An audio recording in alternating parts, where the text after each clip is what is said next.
नमस्कार, बहुत स्वागत है आपका। आप देख रहे हैं हमारी खास पेशकश थर्ड वेव से अपने मुन्ने को कैसे बचाएं। जी हां, ये बड़ा सवाल खड़ा हुआ है। बड़ा सवाल क्यों खड़ा हुआ है और क्या है इस बड़े सवाल का जवाब, ये सब आपको बताएंगे। हमारे साथ मेडिकल एक्सपर्ट्स जुड़ेंगे जो आपके हर सवाल का जवाब देंगे।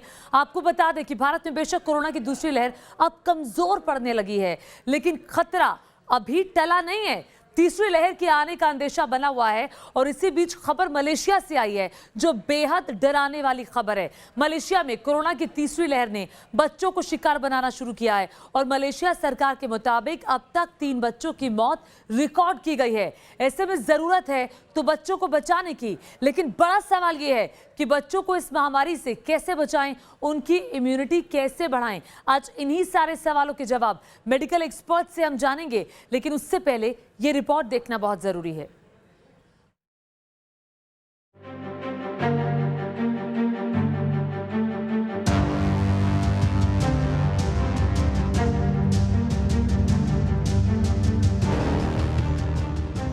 मलेशिया में कोरोना की तीसरी लहर शुरू हो चुकी है और तीसरी लहर से पूरा देश त्राहिमाम कर रहा है।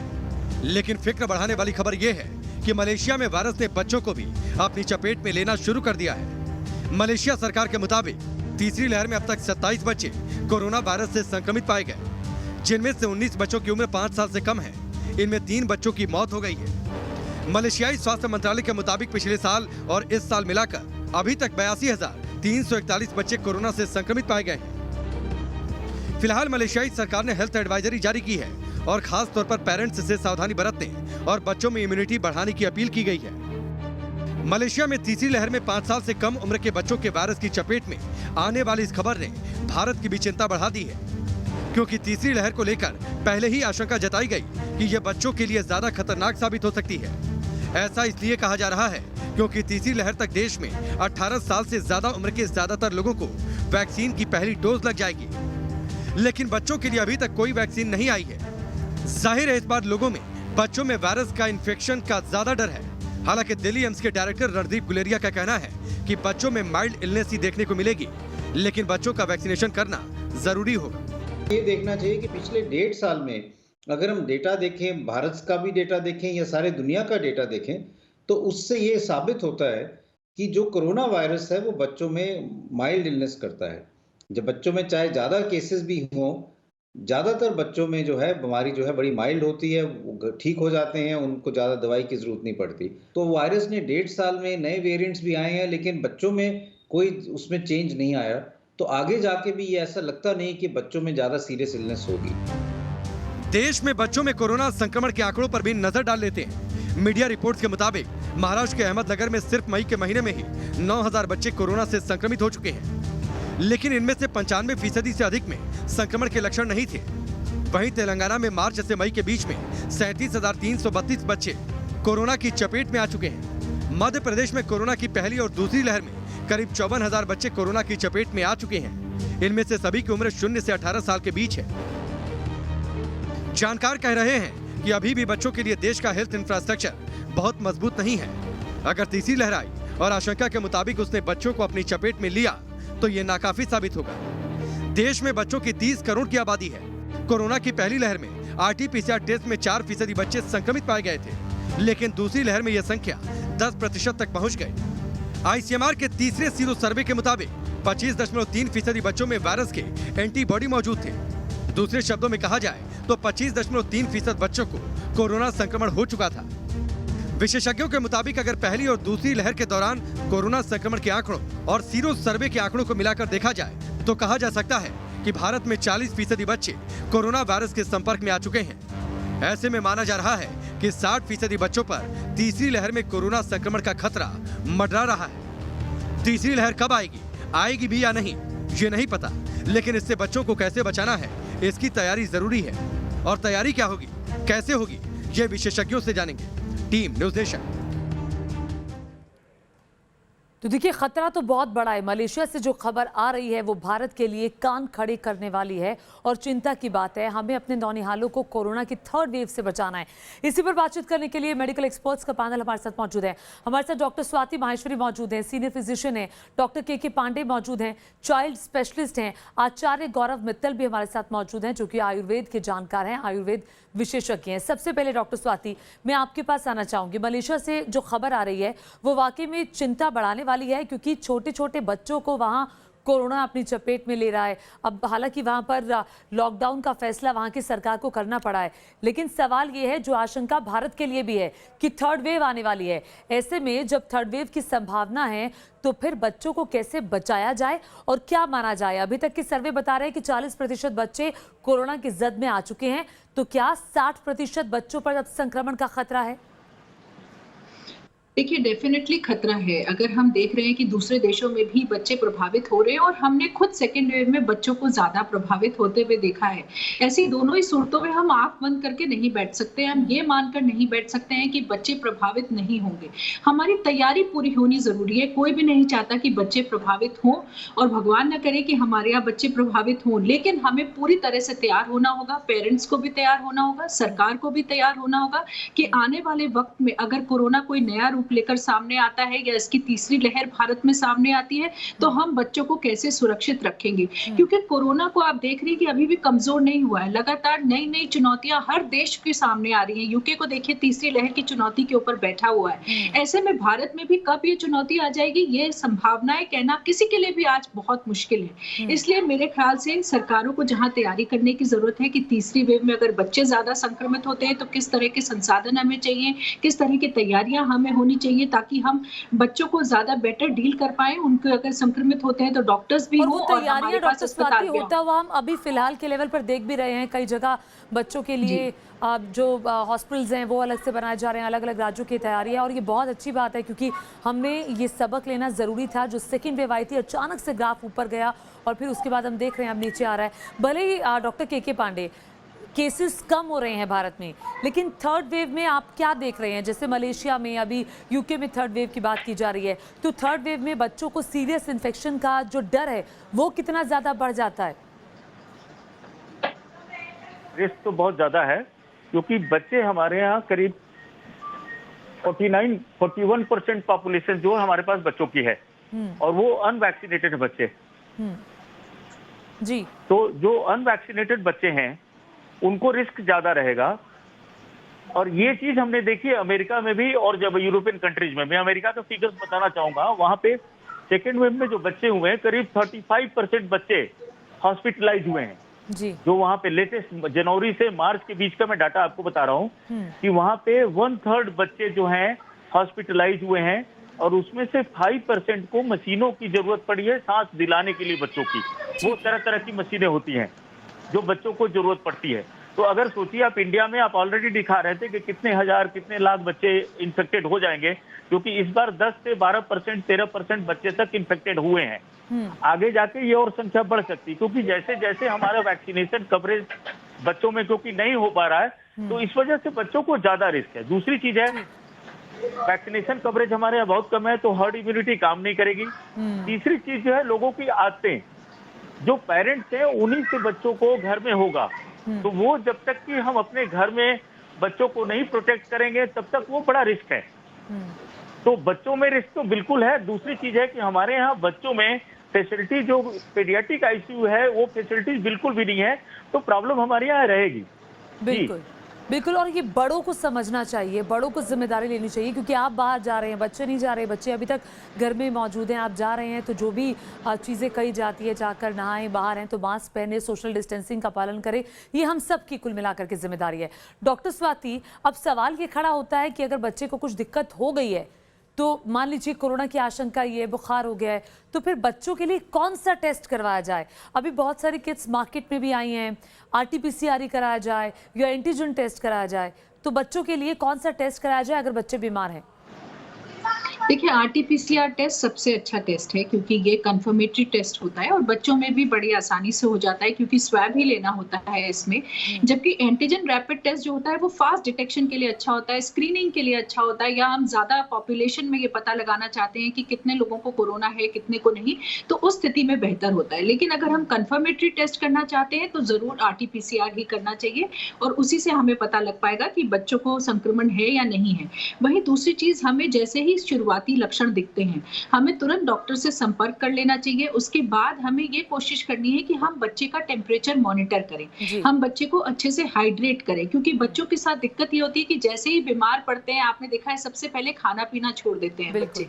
तो हमें कोशिश ये करनी है कि बच्चे अगर अच्छे से नहीं भी खा पा रहे हैं तो कम से कम हम उन्हें अच्छी मात्रा में पानी और तरल पदार्थ दें, जिससे कि उनके शरीर में इलेक्ट्रोलाइट्स की कमी ना हो, उनके शरीर में पानी की कमी ना हो, क्योंकि शुरुआती 2-3 दिन का चैलेंज यही होता है सबसे बड़ा। तो हम कोशिश करें कि इलेक्ट्रॉल है या ग्लूकॉन डी है या जो हम सूप्स दे सकते हैं, दाल का पानी दे सकते हैं, जो भी बच्चे को पसंद है उसमें थोड़ा नमक चीनी डाल करके उस तरह से हम बच्चों के लिए तरल पदार्थ बना करके बच्चों को दें। तीसरी चीज, हमें इस चीज का ध्यान रखना जरूरी है कि हम कोशिश करें कि बच्चों का ऑक्सीजन लेवल भी मॉनिटर करते रहे, टेम्परेचर भी मॉनिटर करते रहे, और वहीं हमें ये भी जी बहुत ज्यादा जरूरी है। और बच्चों के लिए भी देखिए अलग से ऑक्सीमीटर आता है जिसका हम प्रयोग कर सकते हैं। हम अगर बच्चों के हाथ में ऑक्सीजन लेवल टेस्ट कर रहे हैं और हमें ठीक से नहीं आ रहा है या कम हो रहा है, तो हम पैर में भी बच्चे के चेक कर सकते हैं। ठीक है, ऑक्सीमीटर आपने कहा कि बहुत ज़रूरी है और टेम्परेचर भी बार बार आप चेक करते रहें।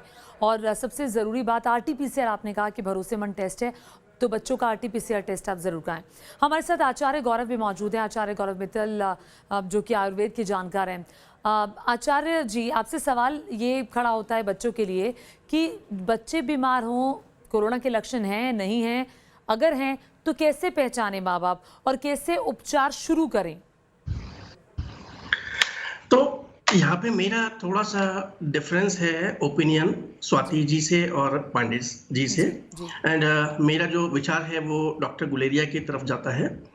बच्चों पे इसका इम्पैक्ट, हालांकि थर्ड वेव मेरे हिसाब से, बिकॉज मैं एस्ट्रोलॉजी के साथ साथ आयुर्वेद और एस्ट्रोलॉजी दोनों को फॉलो करता हूँ, तो थर्ड वेव शुरू हो चुकी है, उसका इम्पैक्ट दिखाई देना चाहिए। जून के मिड में पीक दिखाई देगा, बट बच्चों पे इस पर बहुत ज़्यादा प्रभाव नहीं पड़ेगा। 2 साल से नीचे का बच्चा है तो डेफिनेटली थोड़ा सा केयर ज़्यादा करने की ज़रूरत है। 2 साल से 18 साल का बच्चा है तो बच्चों की इम्यूनिटी लेवल पहले से काफ़ी ज़्यादा स्ट्रांग होता है। कुछ चीज़ें जो हमें फॉलो करनी है आयुर्वेद और हमारे को लाइफ स्टाइल चेंज बच्चों के लिए, वो इम्पॉर्टेंट है। जहाँ तक ये पता करना कि बच्चे को हुआ है या नहीं है या लक्षण किस तरीके के हैं, क्योंकि जैसे अभी कोरोना सेकेंड वेव खत्म हो रही है और सारे लॉकडाउन खत्म होते जा रहे हैं, तो पेरेंट्स बाहर भी जाएंगे, they can become the carrier for the kids. बच्चे आज की डेट में घर में कैद हैं, बच्चे नीचे नहीं जा रहे हैं, कोई आउटडोर एक्टिविटीज़ नहीं कर रहे हैं, इंडोर एक्टिविटीज़ में है। तो सबसे पहली चीज़ जो इम्पॉर्टेंट है कि बच्चों के अंदर यदि बच्चा रेगुलर जो उसकी एक्टिविटीज़ हैं उनसे डेविएट करना शुरू करता है, वो चीज़ एक बच्चों को, पेरेंट्स को पता चल जाता है कि हाँ बच्चे को थोड़ा सा अनइजीनेस है। टेम्परेचर चेक करना रेगुलरली या ऑक्सीजन लेवल चेक करना, डेफिनेटली ये एक सेट पैरामीटर्स हैं जो फॉलो करने की जरूरत है।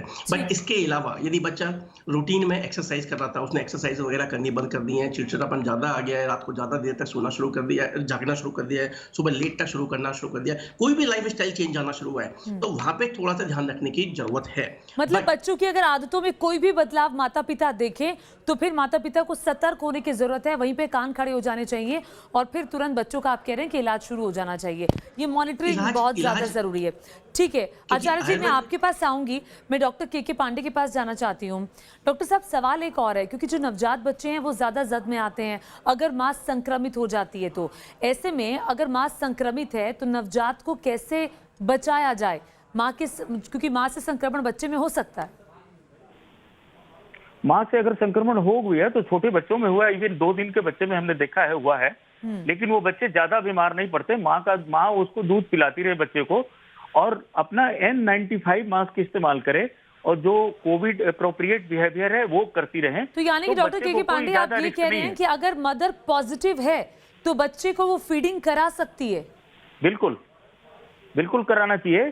खाली उनको ये रखना कि अपना मास्क पहने, वो N95 मास्क पहने, अपना हाथ बढ़िया से धो लें, कमरे में हवा जो है मतलब उसमें एयरेशन अच्छा होना चाहिए, एसी वगैरह न चलाएं उस कमरे में, दरवाजे खिड़कियां खुली रखें ताकि हवा इधर से उधर क्रॉस होती रहे।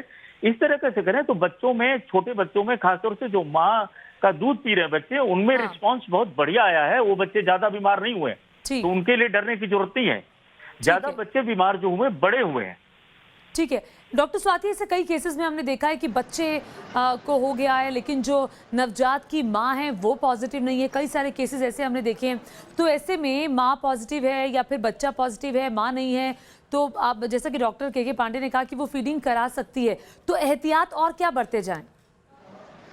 देखिए बिल्कुल सही कहा है सर ने, और हम इसमें जो है ऐसे में मोटिवेट करते हैं कि ज़रूर फीडिंग कराएं बच्चे को और उसे अलग ना करें।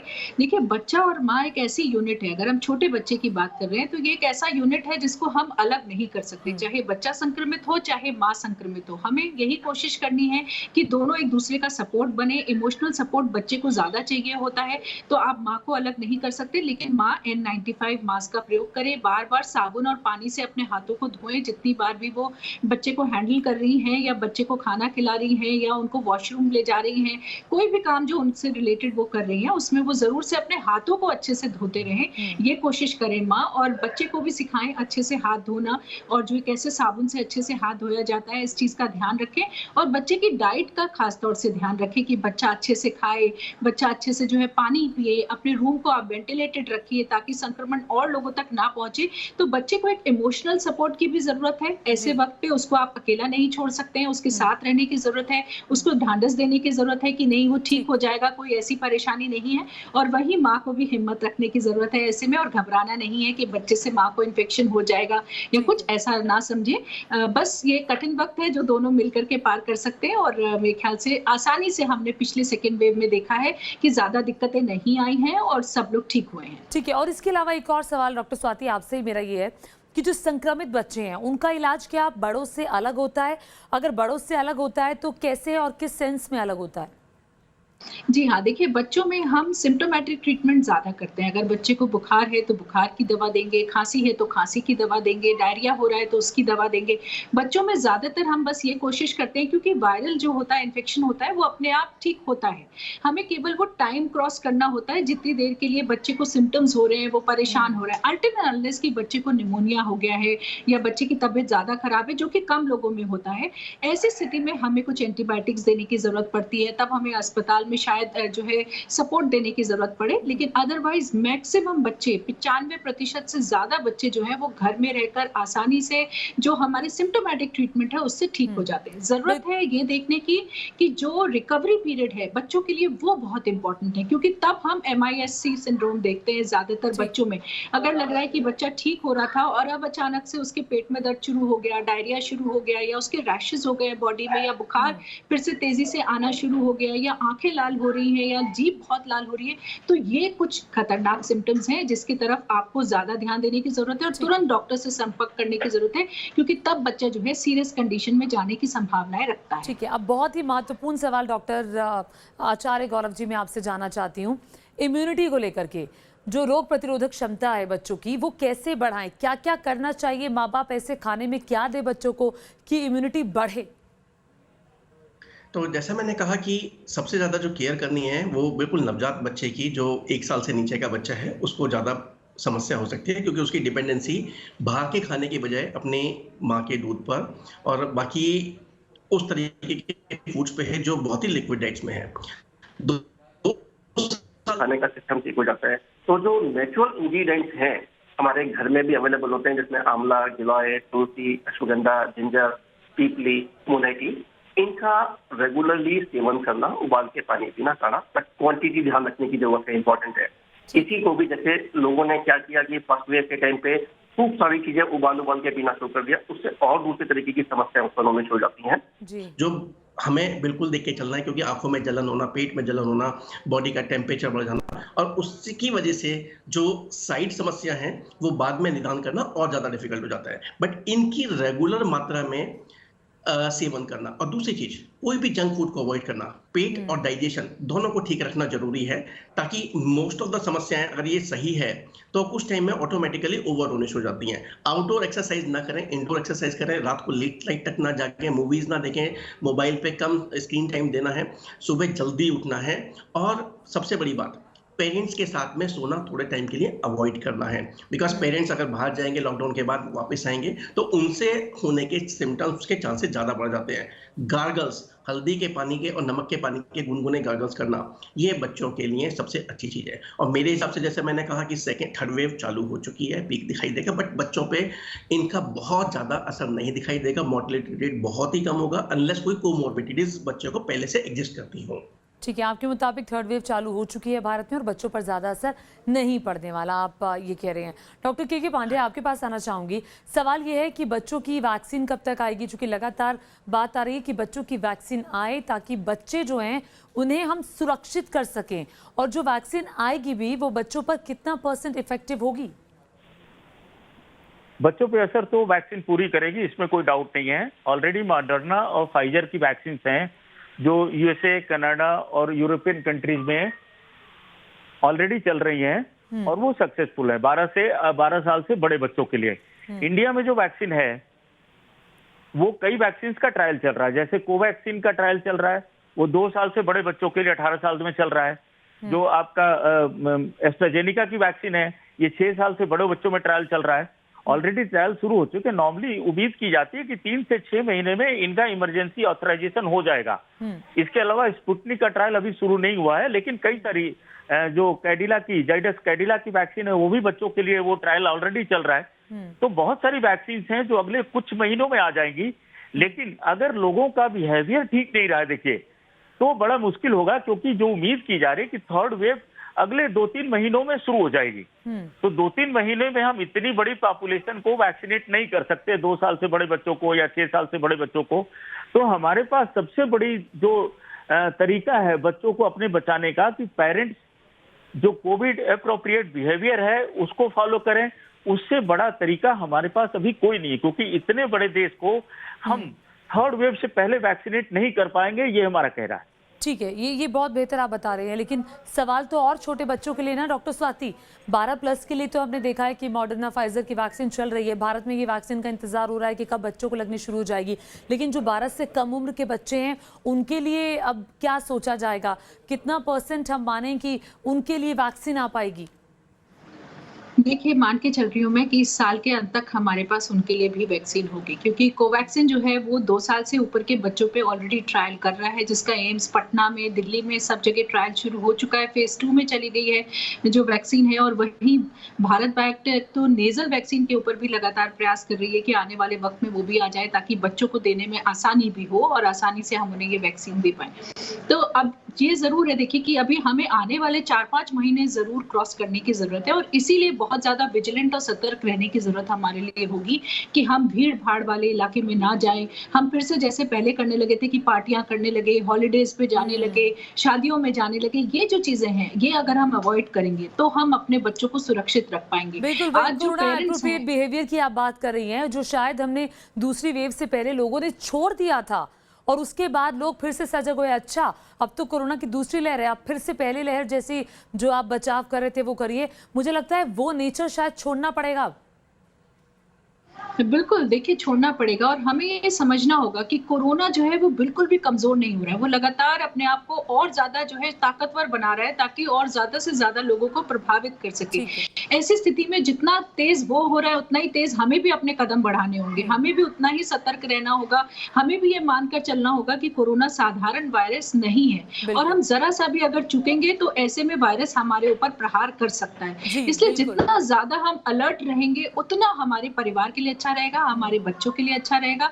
तो कोशिश करें और बड़े लोग वैक्सीन लें, जितना ज्यादा बड़े लोग आगे आकर के वैक्सीन लेंगे उतना भी हम बच्चों को ऑटोमेटिकली प्रोटेक्ट करते हैं, क्योंकि हर्ड इम्यूनिटी आनी शुरू होगी। तो आज की तारीख में घर के बड़ों को वैक्सीन लेना बहुत जरूरी है, और वैक्सीन खुद भी लें, दूसरों को भी बोले अगर नहीं ली है तो वैक्सीन जरूर लगवाएं, क्योंकि बहुत जरूरी है कोरोना से बचाव के लिए। आचार्य गौरव जी, अब आपके पास आऊंगी और आखिरी सवाल आपसे ही है, बच्चों को बचाने के लिए घर में क्या तैयारी माँ बाप को रखनी चाहिए, ऐसी क्या चीजें हैं जो घर में हर वक्त मौजूद रहें? आज की डेट में सबसे पहली चीज है कि पता लगना राइट टाइम पे कि बच्चे को कोरोना के सिम्टम्स हैं या नहीं है, ये सबसे इम्पोर्टेंट है। क्योंकि आज एंटीजन किट्स मार्केट में अवेलेबल हैं जो घर में आप टेस्ट कर सकते हैं। पहले बच्चों को भी बाहर ले जाने के लिए आरटी-पीसीआर कराने की भी ज़रूरत नहीं है। हालांकि आरटी-पीसीआर और एंटीजन में जो प्राथमिकता, डेफिनेटली अगर आपके पास फैसिलिटीज़ हैं तो आरटी-पीसीआर को देनी चाहिए। बट यदि घर के अंदर वो किट्स अवेलेबल हैं जहाँ पे आप बच्चे को टेस्ट कर सकते हैं, दूसरे तीसरे दिन एंटीजन भी, आज की डेट में जितने किट्स अवेलेबल हैं ये पॉजिटिव अगर सही है वो रिजल्ट दे देता है। तो पहली चीज़ तो यह है कि ये बेसिक चीज़ एंटीजन की टेस्ट किट हमारे घर में होनी चाहिए। ऑक्सीमीटर जो इम्पोर्टेंट पैरामीटर है कि 90 से नीचे या 92 से नीचे जाने पे एक अलर्ट आना ज़रूरी है। बहुत सारे पेरेंट्स बिना ये सोचे कि बच्चा जिस समय उठा है तो उस समय 90 से नीचे हो सकता है, पैनिक करना शुरू कर देते हैं। वो पैनिक नहीं करना है, हमें रूटीन में देखना है। 6 मिनट्स वॉक का जो मॉडर्न मेडिकल साइंस के अनुसार एक वे है चेक करने का कि अगर वो 4 या 5 ड्रॉप होता है और 1 मिनट में वापस से रिकवर हो जाता है ऑक्सीजन लेवल, तो वो एक रेगुलर एक्सरसाइज हमें करने की ज़रूरत है। बच्चे का अगर पॉसिबल हो सके तो अपने से रूम सेपरेट आउट कर दें। घर के अंदर भी यदि आप आ रहे हैं तो जिस समय आप आएँ घर के अंदर एंटर करें तो बच्चे से दूर रह के पहले हैंड सैनिटाइज करके मास्क को डीसैनिटाइज करना, या फिर मास्क को दोबारा से धो के, अगर आप रीयूजेबल मास्क यूज़ कर रहे हैं तो उनको धो के, उसके बाद आते ही बच्चे को गले नहीं लगाना है। बच्चे को मेरा बच्चा करके मतलब उससे चिपटना नहीं है। आपको जाके प्रॉपर्ली जो प्रोटोकॉल्स है वो मेंटेन करने हैं, नहाना है, धोना है। उसके बाद भी अगर बच्चे से मिल रहे हैं ये सब जिम्मेदारियां जो है वो माँ बाप की होती हैं और वो ज़रूर इन नियमों का पालन करें। कोरोना अप्रोप्रिएट बिहेवियर बहुत ज़्यादा ज़रूरी है। बहुत शुक्रिया आचार्य गौरव हमसे जुड़ने के लिए। डॉक्टर स्वाति माहेश्वरी आपका भी बहुत बहुत शुक्रिया। डॉक्टर के पांडे आपका भी बहुत बहुत शुक्रिया बहुत वैल्यूएबल इन्फॉर्मेशन देने के लिए। और इसी के साथ वक्त एक छोटे से ब्रेक का, लेकिन ब्रेक पर जाने से पहले आपको बता दें देश दुनिया की हर अहम खबर पूरे अपडेट के साथ देखिए 100 हेडलाइंस में ब्रेक के बाद।